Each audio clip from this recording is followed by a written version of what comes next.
Capítulo 11. O menino é pai de homem. Cresci. Início é que a família não interveio. Cresci naturalmente, como crescem as magnólias e os gatos. Talvez os gatos são menos matreiros, e com certeza as magnólias são menos inquietas do que eu era na minha infância. Um poeta dizia que o menino é pai do homem. Se isto é verdade, vejamos alguns lineamentos do menino. Desde os 5 anos merecera eu a alcunha de menino-diabo, e verdadeiramente não era outra coisa.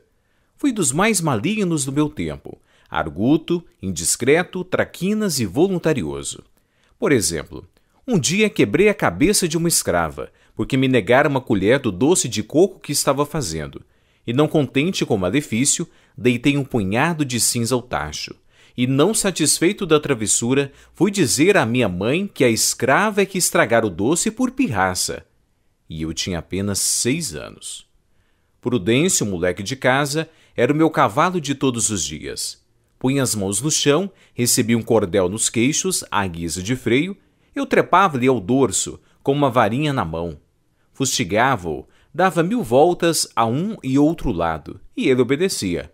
Algumas vezes gemendo, mas obedecia sem dizer palavra, ou quando muito um "Anhonhô", ao que eu retorquia: "Cala a boca, besta".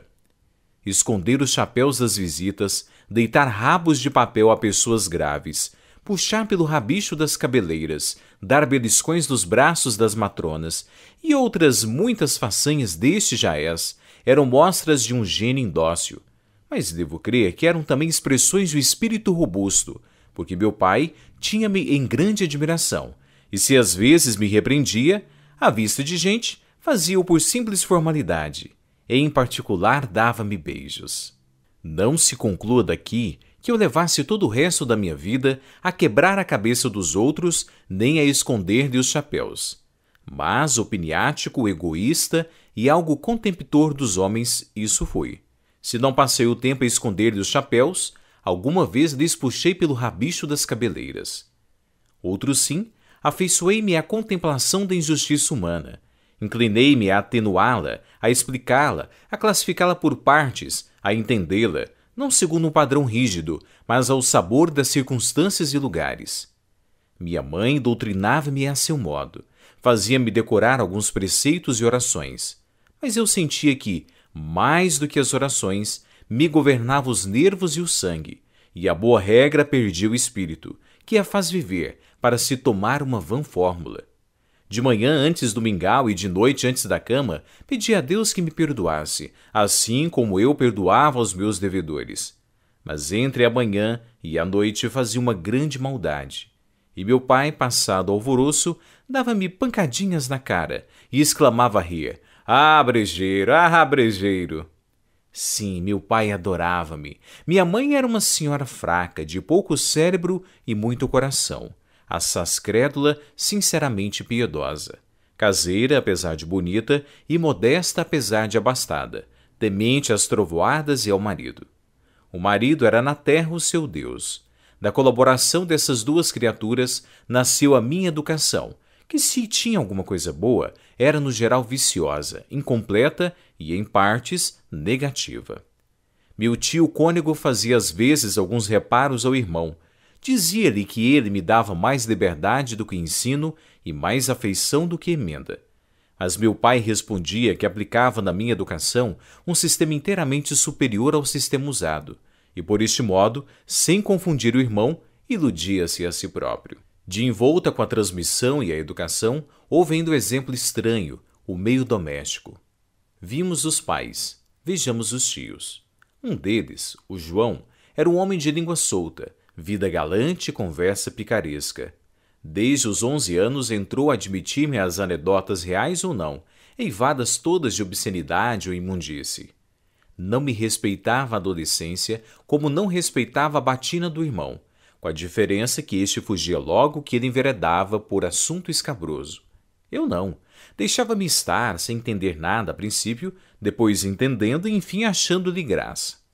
No fim de certo tempo, quem o procurava era eu, e ele gostava muito de mim. Dava-me doces, levava-me a passeio. Em casa, Quando lá ia passar alguns dias, não poucas vezes me aconteceu achá-lo, no fundo da chácara, no lavadouro, a palestrar com as escravas que batiam roupa. Aí é que era um desfiar de anedotas, de ditos, de perguntas e um estalar de risadas que ninguém podia ouvir, porque o lavadouro ficava muito longe de casa. As pretas, com uma tanga no ventre, arregaçar-lhes um palmo dos vestidos, umas dentro do tanque, outras fora, inclinadas sobre as peças de roupa a batê-las, a ensaboá-las, a torcê-las, iam ouvindo e redarguindo as pilheiras do tio João, e a comentá-las de quando em quando com esta palavra: Cruz diabo, este senhor João é o diabo. Bem diferente era o tio Cônego. Esse tinha uma austeridade e pureza.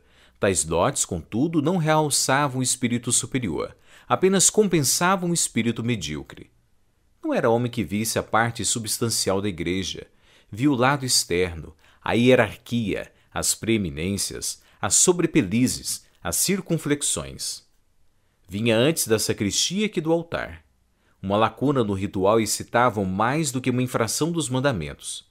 Agora, a tantos anos de distância, não estou certo se ele poderia atinar facilmente com um trecho de Tertuliano, ou expor sem titubear a história do símbolo de Nicéia.